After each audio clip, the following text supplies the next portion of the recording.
And welcome back to the show. This week we have a very special guest, and that is George Siegal of Move the World Films. Welcome, George. Thank you. Hey, thanks. Great to be here. No, it's great to have you on the show. I guess, yeah, let's get straight down to it. We'd really, love to know where you started off and what you did to get into the industry.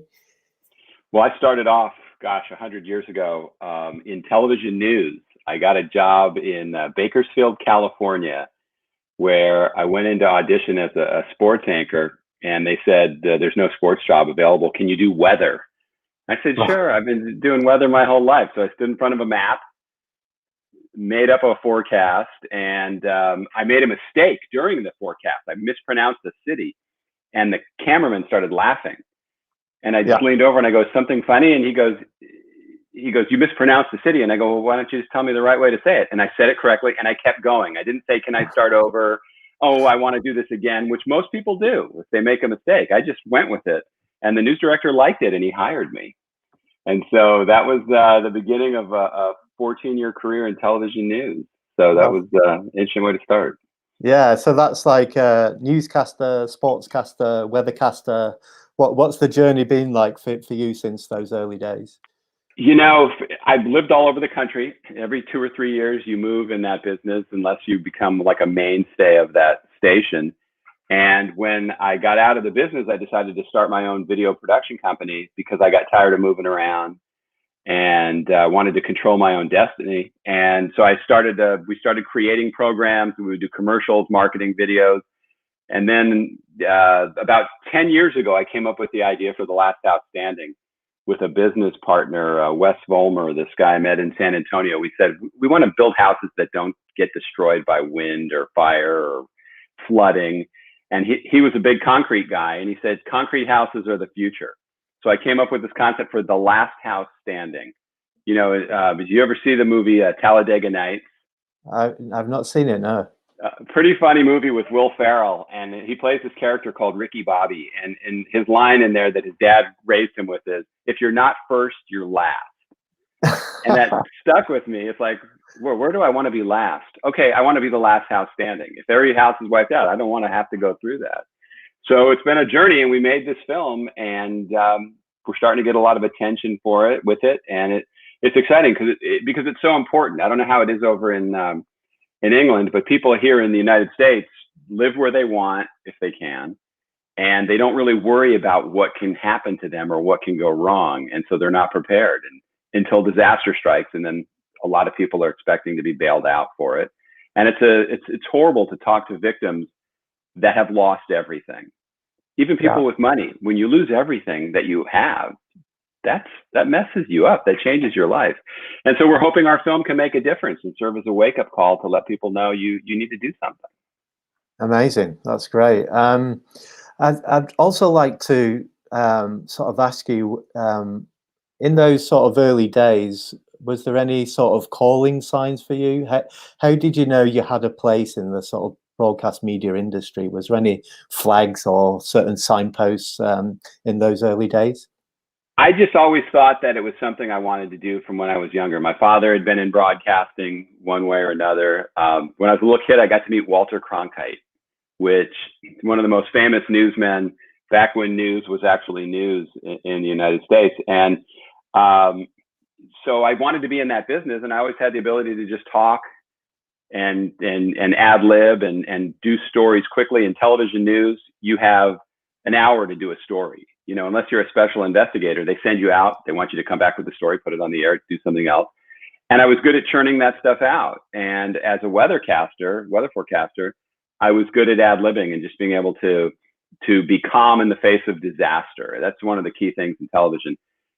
When you watch, if you go into a smaller market, you see that nervousness on the part of the talent, and you see them, you know, that youngness about how they do their career.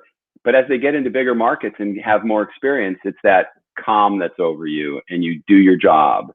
And I was always able to rise to that occasion, and I loved it. It was a real adrenaline rush for a while. That's great. And what made you sort of move into creating your own video production company in the early 2000s, was it, George? Yeah, it was 2001. I got fired from the station I was at. I was going to ask, was there a reason for that? Yeah, I've been fired a couple times. You know, it's kind of like the badge of honor in the business. Right. Because of new, you know, the first time it was that before that in the 80s, a news director or the general manager that hired me, I was his guy. And all of a sudden I showed up at work one day and there was a different name on his parking space. And a short time later, I was no longer the guy.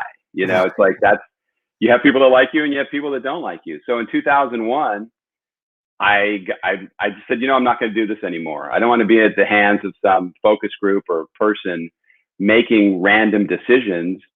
And a lot of times if you're an anchor or part of a team, the other people can bring you down. I was on a newscast in San Antonio where it was the most poorly put together newscast that they tried for the 5 o'clock news that nobody was watching. And I don't know that it was my fault. Maybe it was the other people.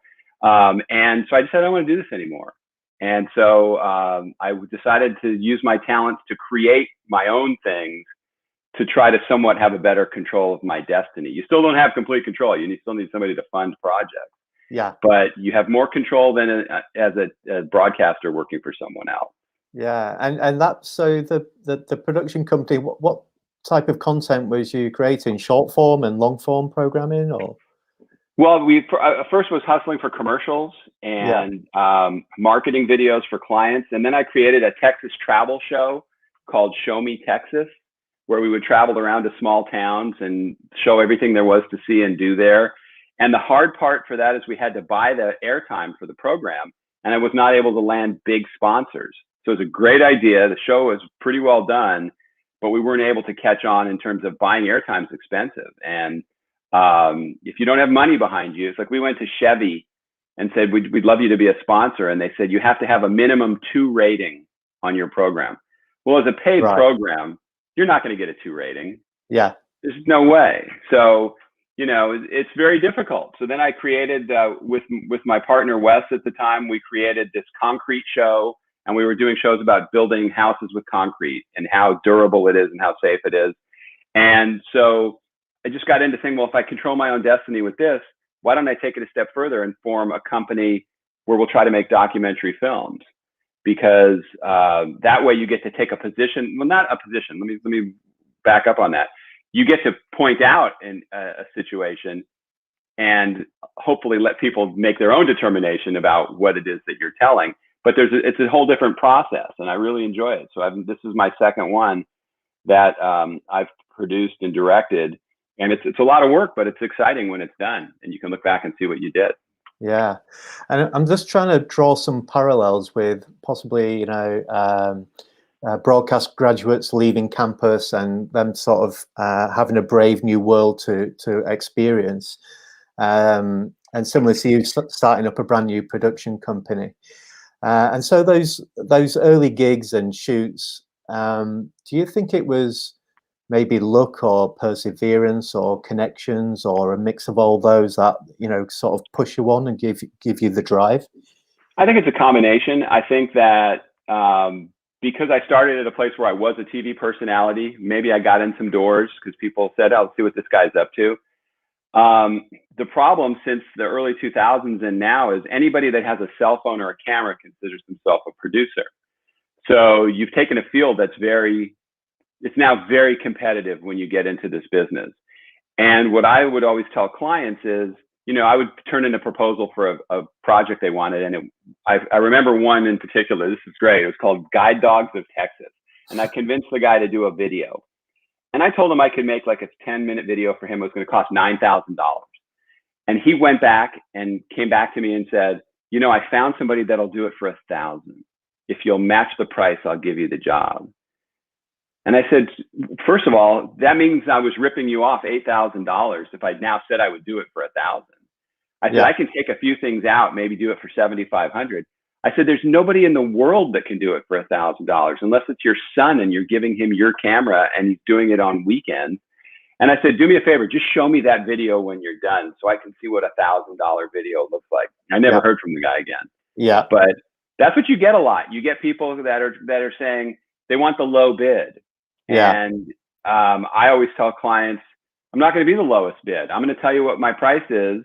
And if you want something for less, let's take something out. Maybe we shoot in 1 day instead of 2. Maybe we do 1 camera instead of 2. You wanted a teleprompter, you can no longer afford it. You have to try to articulate to them why you're charging what you are. And then a lot of it is hustle and not fearing rejection. That's what 14 years in broadcasting did. I mean, when you're doing that, there's no more personal rejection than when somebody rejects your face. Yeah. You know, when they send your tape back saying you're not right.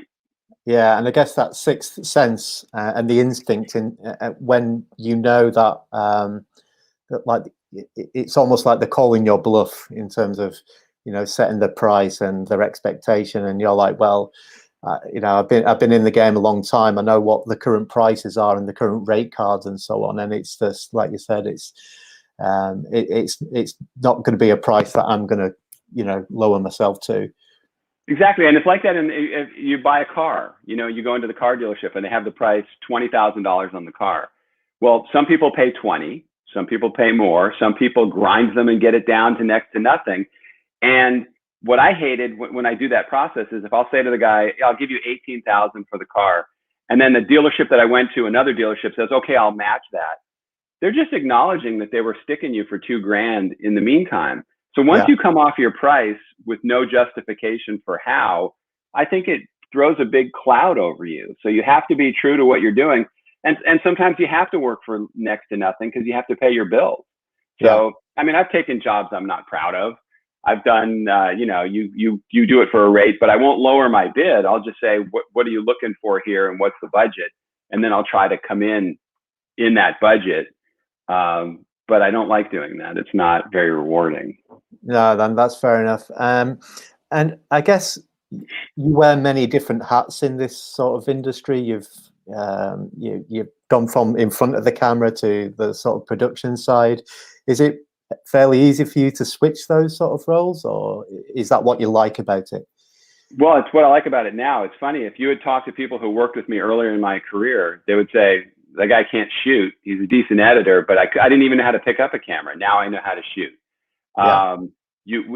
When you're a reporter, you're kind of your own director. You're kind of your own producer. So you're using skills that you develop over the years. But when you're making a film and you're a one-man band, or I fortunately had a great team I was working with, but when you're the producer, the director, the writer, you have to be sure you can tie up all the loose ends, and things pop up that you're not expecting. You're out on a shoot and you're trying to get ready for the interview, but you also have to make sure that the lighting looks good and the audio is working. And so it's hard to do it all yourself. Fortunately, I had some great people working with me that made it better. You know, it's nice to have people that'll save you if there's things you don't do well. You know, it's good to have a good team. Yeah, and I guess just slowly building that network, not just a sort of professional network, but you know, almost like a support network in many ways.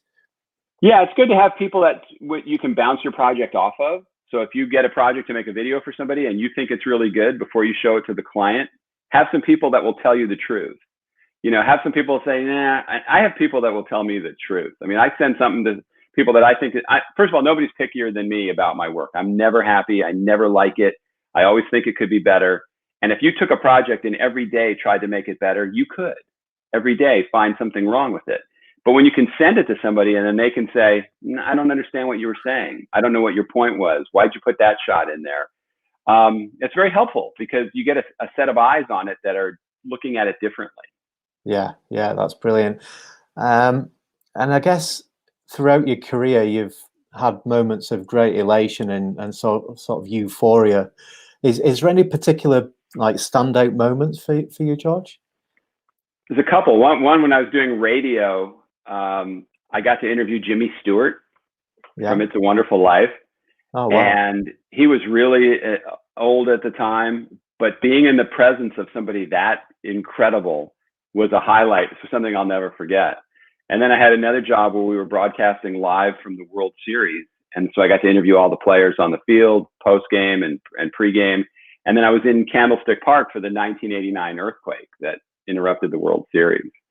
So that was that was something. I was sitting on the top deck of the stadium. I thought we were goners. Oh, wow. Very That's scary. incredible. Oh, that's Yeah. yeah, it sounds scary, yeah.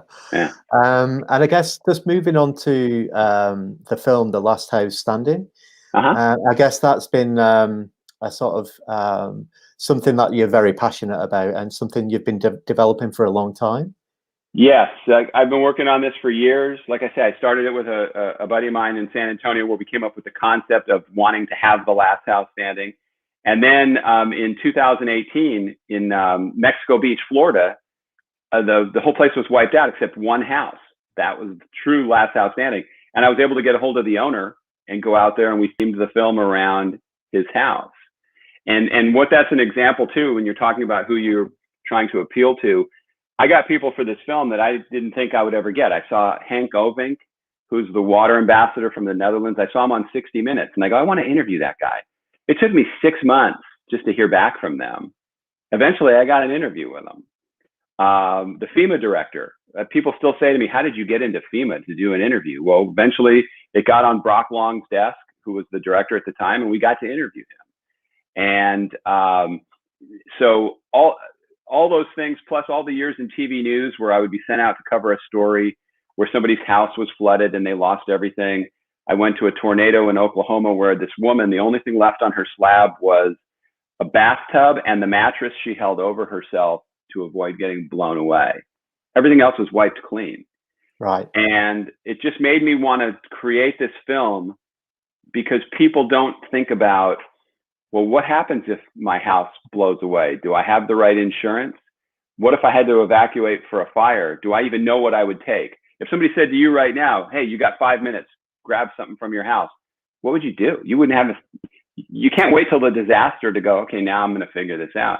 Yeah. And now I live in Florida, Hurricane City, and Tampa, Florida is a big bullseye for a hurricane. Most of the people I know have no idea how they would handle it. They're not prepared. Most of them don't have generators. Most of them, a lot of people probably aren't properly insured. A lot of people live in flood areas and don't know it. I mean, it's just incredible how unprepared we are as a society. And that's why I wanted this film to succeed and hopefully start a conversation where people go, this is ridiculous. How do we not plan for this stuff? Yeah. And for the listeners, I understand we can maybe give a bit of a sneak preview on the website, which is thelasthousestanding.org/movie. Correct. If you go to that website, you can buy the movie for a nominal fee. And if you go to our website, there's also really cool stuff on there. Once you've seen the movie, it'll matter more to you. We got stuff like you won't see it on the podcast. I'll just hold it up for you. The Last House Standing mug, and T-shirts and hats. And we don't make any money off of that. But it's cool stuff that represents the film. And I think when people see this, they're going to go, wow, maybe I should check into some of this stuff. Maybe I should see if I'm properly insured, or, will my roof blow off if the wind gets higher than 75 miles an hour? Most people don't know the answer to that question. Yeah. And I guess I'd like to just ask you a bit about a retrospective or some hindsight. So if you was to meet your 18-year-old self, George, what would you say to yourself at that age? Focus more on school. I wish I had been less distracted by peripheral events when I was younger. I wish I went to a large school. I went to UCLA. I wish I had gone to a small school where there wasn't all the distraction that I had, and I would have focused on getting a better education, a more practical education. I would have wanted to take more TV and film classes. I would have wanted to take my career more seriously at a younger age rather than have to take my lumps. When you start out, you butt heads with managers and you think that you're the greatest thing and that you can set the world on fire. And then you realize, hey, I'm very expendable. So I'm just going to do a good job. I'm going to work hard, put my head down, do my job. And you hope that pays off. Yeah. Okay. And what does success mean for you, George, in terms of your career? What's the passion and the drive? Success will mean you do a project where it makes a difference. And because of that, people want to back you for your next project. One of the toughest things for any filmmaker, you see Kickstarter campaigns all the time, GoFundMe, people it's trying to raise money. And if you're a famous Hollywood actor, you can put up a Kickstarter page and money will pour out of the sky. When you're a nobody, you have to have a creative campaign. So I hope the success builds on more success. So people see the film and they go, yeah, this guy did a really good job with that. Let's back his next project. And that's how I would base success. Yeah. And I guess like I'm trying to do is pay it forwards. So you have this Move the World films. Mm-hmm. Is that like a holding sort of production company for these sorts of endeavors? Yes, movetheworldfilms.org, and that I founded that company. We made it a nonprofit, so people can donate money to it, and you still can get a tax benefit for that, depending on what the tax law is this week. And the idea was to make projects that make a difference in the world. My first film, I didn't have the kind of viewership that I would have liked. It was about parenting. It's called License to Parent. The whole concept about how we let anybody be a parent without any qualifications. I couldn't get a driver's license without taking a test, but if I want to have a baby, here you go. Have a nice day. Good luck. And the only thing they care about at the hospital is, did you put the car seat in right? Not if, hey, do you know what you're doing? Are you competent? Can you raise this child? And so, that's what we're trying to do with Move the World Films, is come up with projects that tell a story without taking a position. Like, I think The Last House Standing, we're pro people saving their houses. It's not a Republican film or a Democratic film. It's a homeowner film. Yeah. And those are the kind of projects I like. A lot of documentaries I watch, you can tell what's behind them. Yeah. If you watch some of those that are on Netflix, they're great. There's so many talented filmmakers out there, but a lot of them have a very strong direction of who's funding it and what they want you to come away with. Yeah. I want you to come away with your own opinion. I don't want to drive you by my agenda. Yeah, that's great, George. So yeah, that's movetheworldfilms.org. Yes. So George, I'd just like you to say thank you for being such a great guest. And when does the Last House Standing launch date? Is it in the new year? There's not an official launch date, and this is something that young filmmakers will find out. First of all, it's very hard to get your film aired because there's not theaters for documentaries that are going to do mass viewings for it. So as we head into the next year, we found a company that's uploading it and making it available to every public television station in the country. So one could run it or 1,000 could run it. Yeah. I'm going to do my best to make sure as many run it as possible. And then once that's passed, we will do what we can to make it available online. We also do screenings. If a group now, because of the virus, wants to do an online film screening, we can do screenings for groups and then have panel discussions afterwards. So it's pretty exciting. There's a lot of ways to get the word out, but it's a lot of work too. Oh, great. And I guess if the listeners want to find more information, they just head to the website we just quoted, yeah? Yeah, and there's information about the film. We have a newsletter on there they can sign up for, and that way we can stay in touch with them. We're not going to try to market them stuff, but if we're doing a project or we know where the film's going to air, like if it's going to run in Tampa, I can tell people on our list that, hey, the film's going to run here at such and such a time, and we'll try to get the word out as many ways as possible because it's important that people see this film. Yeah. Okay, that's amazing. Well, yeah, thank you again, George, and all the best for the new film. Thank you. And thank you so much for having me. I appreciate it. Take care. Bye-bye. Bye.